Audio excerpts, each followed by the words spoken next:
أعوذ بالله من الشيطان الرجيم. بسم الله الرحمن الرحیم. عزیز طلباء، السلام علیکم ورحمۃ اللہ وبرکاتہ. آج ہم ترجمۃ القرآن المجید جماعت دہم کے ویڈیو لیکچر میں سورۃ الکہف کا تعارف، مرکزی موضوع، بنیادی مضامین اور آخر میں دی گئی دعا پڑھیں. تو سب سے پہلے سورۃ الکہف کے بارے میں کچھ باتیں گوشوار کرنا چاہتا ہوں. عزیز طلباء، سورۃ الکہف مکی صورت ہے. ترتیب توقیفی کے لحاظ سے یہ 18ویں صورت ہے، جبکہ ترتیب نزولی کے لحاظ سے یہ 69 نمبر پر. اس میں 12 رکوع اور 110 آیات ہیں. یہ مکی صورت ہے، 15ویں پارے میں ہے. کاف کا مطلب ہے غار. اس میں اصحاب کاف کا واقعہ بیان ہوا ہے، یعنی غار والوں کا. تو اسی مناسبت سے اس صورت کا نام سورۃ الکہف رکھ دیا گیا. اصحاب کاف کے بارے میں آتا ہے کہ ہزاروں سال پہلے روم کے شہر اسوس کے بادشاہ دقیانوس تھا. وہ بہت بڑا ظالم تھا، بت پرست تھا. جو شخص بھی بت پرستی سے انکار کرتا تھا وہ انہیں قتل کروا دیتا تھا. اور اسی شہر میں کچھ نوجوان توحید پرست تھے، اللہ کے سوا کسی اور کے آگے سر نہیں جھکاتے تھے. جب اس کو ان کے بارے میں پتہ چلا تو بادشاہ نے انہیں بلایا اور انہیں 3 دن کی مہلت دی کہ 3 دن کے اندر آپ اپنے دین کو چھوڑ کر بت پرستی کی طرف آ جائیں، ورنہ جو ہے وہ آپ کو قتل کروا دیا جائے. مہلت ختم ہونے کے بعد یہ لوگ وہاں سے نکل پڑے اور باہر جنگلوں میں چلے گئے. پہاڑوں میں وہاں ایک چرواہا ملا. چرواہے سے ملاقات ہوئی تو چرواہے نے بتایا کہ یہ بادشاہ واقعی ایسا ہے. تو ان کو ایک پہاڑ کے اندر غار ملا. غار کے اندر یہ لوگ چلے گئے اور تقریباً 300 سال تک وہاں پر سوئے رہے. اس بادشاہ کے بعد تقریباً 309 سال گزرنے کے بعد ایک ایماندار بادشاہ آتا ہے. تو اس بادشاہ کے دور میں ایک فتنہ شروع ہو گیا. لوگ قیامت کا انکار کرنے لگے اور کہنے لگے کہ مرنے کے بعد زندہ ہونا یہ کوئی بات نہیں، اس کا بھی انکار کرنے لگے. تو وہ بادشاہ بہت پریشان تھا. اس نے اللہ تعالیٰ سے دعا کی کہ یا اللہ اس فتنے کو ختم کیا جائے. تو اسی دوران ایک آدمی اصحاب کاف میں سے جو 300 سال پہلے سو چکے تھے بیدار ہوئے. تو ان میں سے ایک آدمی کو انہوں نے کھانا لینے کے لیے بازار بھیجا اور اس کے پاس 300 سال پرانا جو سکہ تھا وہ جب اس نے دکان والے کو دیا تو دکان والے نے کہا کہ آپ تو لگتا ہے کوئی خزانہ آپ کے ہاتھ میں آیا، یہ تو سکہ چلتا ہی نہیں ہے. اس نے اعلیٰ حکام کو اطلاع دی. تو جب وہ آئے ان کے حوالے کر دیا گیا. اس سے پوچھ گچھ کی تو اس نے حقیقت بتا دی کہ ہمارا یہ معاملہ ہے، ہم کچھ لوگ اللہ کو ماننے والے ہیں، ایک غار کے اندر پناہ لی تھی اور ہمیں وہاں جو ہے وہ گہری نیند میں سلا دیا گیا تھا. تو میں کوئی چور یا ڈاکو یا اس طرح کا 2 نمبر بندہ نہیں ہوں. اس کے ساتھ سمجھدار لوگ اور بادشاہ جو ہے وہ بھی گیا. وہاں جا کر انہوں نے جب دیکھا تو واقعی حقیقت تھی. تو اس طرح وہ بادشاہ نے جب یہ منظر دیکھا تو وہ سجدے میں پڑ گیا اور کہنے لگا یا اللہ تیرا شکر ہے جو میں نے دعا کی تھی تو نے وہ قبول کر لی ہے کہ لوگ مرنے کے بعد زندہ ہونا اور قیامت کا انکار کر رہے تھے تو جب انہوں نے صحابہ کہف کا یہ قصہ سنا، واقعہ سنا اور اپنی آنکھوں سے یہ منظر دیکھا تو بہت سے لوگ جو تھے وہ دین اسلام کی طرف پلٹ آئے تھے۔ اسی طرح فتنہ دجال کے بارے میں بیان ہوا ہے۔ دجال سے پناہ مانگنے کے لیے اللہ کے نبی صلی اللہ علیہ وآلہ وسلم نے ہمیں ایک دعا سکھلائی ہے جو آپ اپنی نماز میں تشہد کے بعد پڑھا کرتے تھے، اور اس کے ساتھ آپ نے فرمایا کہ ہر جمعے کو جو شخص سورۃ الکہف کی تلاوت کرتا ہے وہ فتنہ دجال سے محفوظ رہے گا۔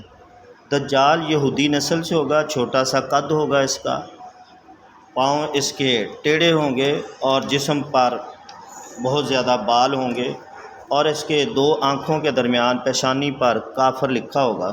تو ہر مسلمان اس کو دیکھ کر پہچان لے گا، گمراہ کرے گا، اللہ تعالیٰ کے راستے سے ہٹا کر اپنی طرف لوگوں کو دعوت دے گا اور بہت سے اپنے کارنامے دکھائے گا، لوگ اس کی طرف پلٹ آئیں گے۔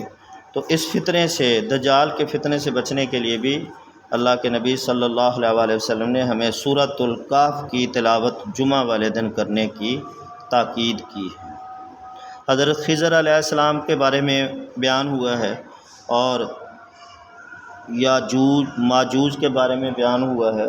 تو یہ آگے جو مختصر سوالات آ رہے ہیں ان کے اندر ذکر ہوگا تو پھر تفصیل سے بیان کریں گے۔ تو آئیے اب ہم سورۃ الکہف کا تعارف پڑھتے ہیں۔ سورۃ الکہف مکی صورت ہے، یہ قرآن مجید کی 18ویں صورت ہے۔ اس میں 12 رکوع اور 110 آیات ہیں۔ یہ صورت 15ویں پارے سے شروع ہو رہی۔ اس صورت میں اصحاب کہف کا تذکرہ ہے، اور الکہف کا معنی غار ہے۔ اسی مناسبت سے اس کو سورۃ الکہف کہا جاتا ہے۔ اہل مکہ نے نبی کریم خاتم النبیین صلی اللہ علیہ وآلہ وصحبہ وسلم سے روح، ذوالقرنین اور اصحاب کہف کے متعلق سوالات کیے تھے۔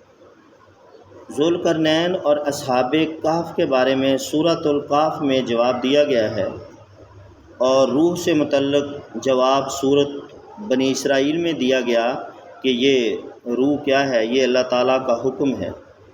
یہ صورت اس وقت نازل ہوئی جب علانیہ دعوت دین کا آغاز ہو چکا تھا۔ اس ابتدائی زمانے میں کفار کے ظلم و ستم کا شکار مسلمانوں کو اصحاب کہف کا واقعہ سنا کر ہمت اور حوصلہ دلایا کہ دعوت اسلام کے عظیم کام میں ہر دور میں داعیان اسلام کو تکالیف اٹھانا پڑتی ہیں۔ نبی کریم خاتم النبیین صلی اللہ علیہ وآلہ وصحبہ وسلم نے سورۃ الکہف کی فضیلت بیان کرتے ہوئے ارشاد فرمایا، جو شخص جمعہ کے دن سورۃ الکہف پڑھے گا اس کے لیے 2 جمعوں کے درمیان نور روشن کر دیا جائے گا۔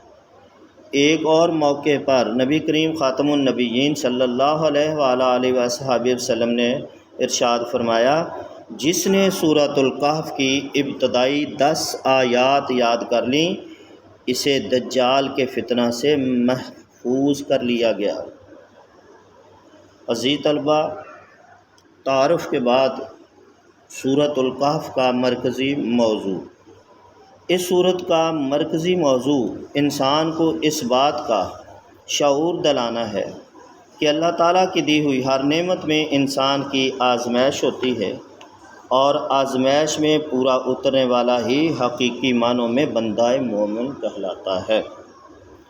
بنیادی مضامین۔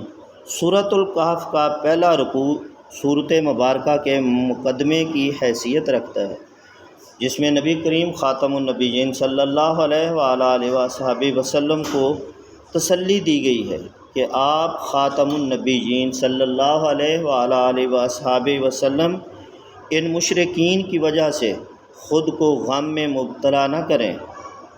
راہ حق میں پیش آمد مشکلات کے حوالے سے مسلمانوں کو تسلی دیتے ہوئے اصحاب کہف کا واقعہ سنایا گیا۔ یہ لوگ صاحب ایمان تھے، بادشاہ کے ظلم و ستم سے تنگ آ کر اپنا ایمان بچانے کے لیے انہوں نے ایک غار میں جا کر پناہ لی۔ اللہ تعالیٰ نے ان پر نیند طاری فرما دی، اس کے بعد ان کو اٹھا دیا گیا۔ اصحاب کہف 309 سال تک غار میں سوئے رہے۔ یہ واقعہ ان لوگوں کے لیے دلیل تھا جو مرنے کے بعد دوبارہ اٹھائے جانے کا انکار کر رہے تھے۔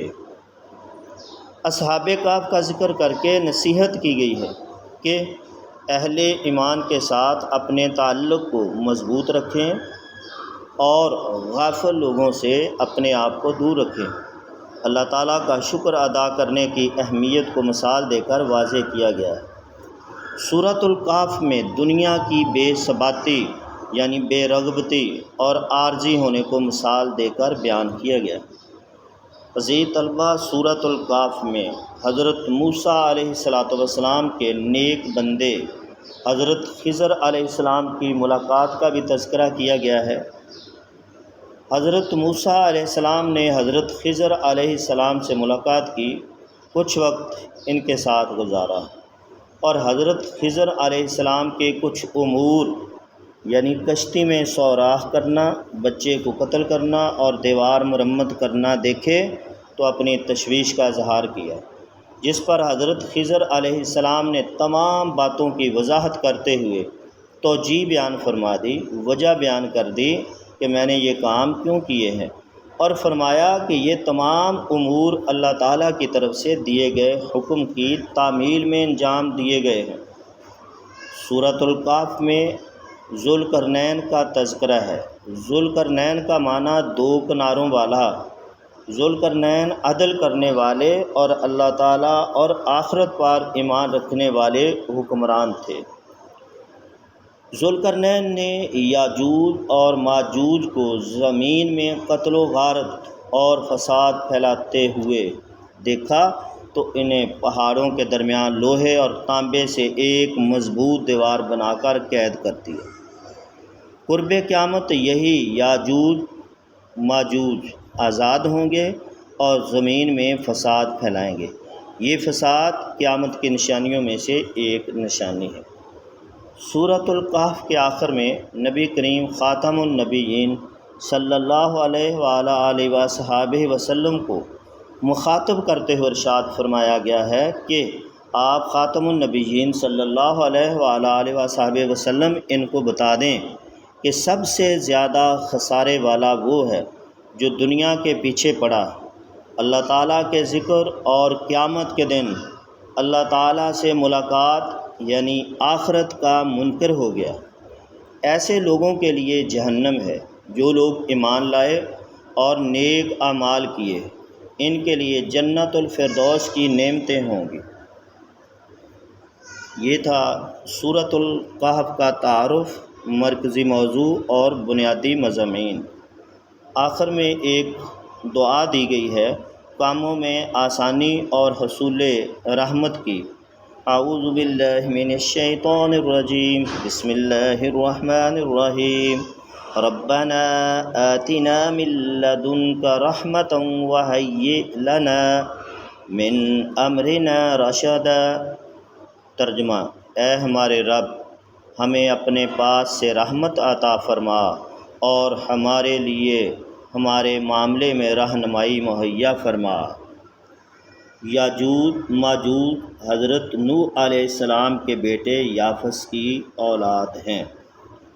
عزیز طلبہ، سورۃ الکہف کا تعارف، مرکزی موضوع، بنیادی مضامین اور قرآنی دعا، اس کو اچھے طریقے سے غور سے ریڈ کریں اور اسے یاد کریں۔ اللہ حافظ۔ السلام علیکم ورحمۃ اللہ وبرکاتہ۔